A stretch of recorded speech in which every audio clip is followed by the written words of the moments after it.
Hi, I'm Dana. Welcome to Own Your Worth. We are going to tackle the great mystery. Why am I here? Why are you here? A lot of people ask that question. If you look at the different generations of human beings, especially on the planet right now, I feel like the generation of people who are considered boomers were the first to really embody the idea of finding yourself.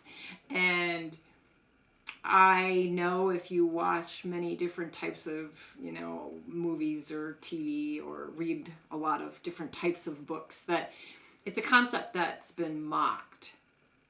And that also seems to be generational as well. It's interesting because I personally, in what I do for a living and in my own life, I find a lot of validity in the idea of finding yourself.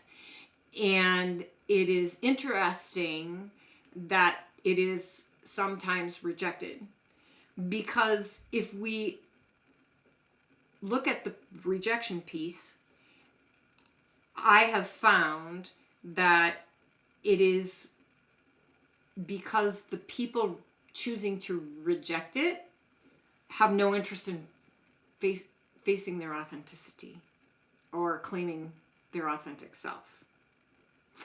And so what I would like to talk to you today about is the concept of going on the life journey to find yourself without limits, without expectations, without structure. So picture, if you will, in your mind, a big, like, witch's cauldron, okay? Big black cauldron, except there's nothing in it. I want you to just picture this big, huge black container. It's empty. So what I'm suggesting for all of you that feel like there's more, like you just haven't landed yet, like you're seeking, but you can't find, right? What if you imagine yourself sitting in the middle of that cauldron and you give yourself permission to just seek?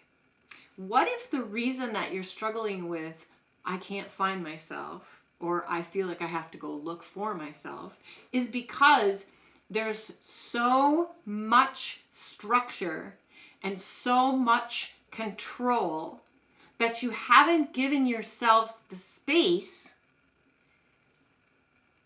for it to show up, to receive it, to see it? What if it's been in front of you for days, weeks, months, years, but you've been so busy living what you feel is the life that you're supposed to be living that you're missing it?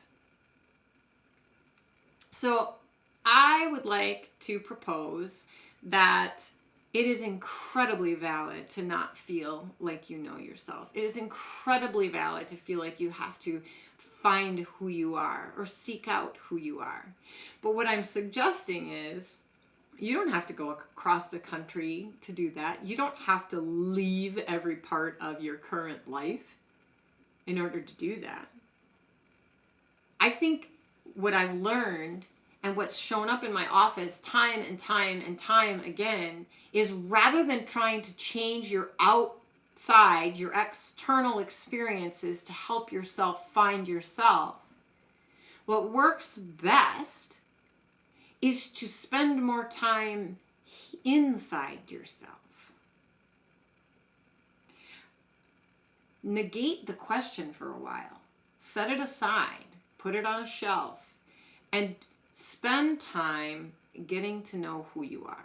If you want to find yourself, then what floats your boat? What makes you excited? What gets your creative juices going? When you leave people, do you feel better than you did showing up? Because guess what? That's a big clue. Create space in your life. Get rid of a lot of the have-tos and spend time exploring new experiences, want tos. You know, maybe your want to is, I just want a full 12 hours with no responsibility.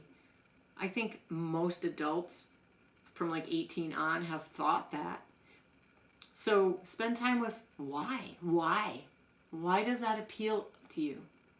What appeals to you about not having responsibility for a full day? Are you vastly overscheduled? Are people hounding you for things? Do you feel like you're giving away the commodities of time or energy or money with no reciprocity?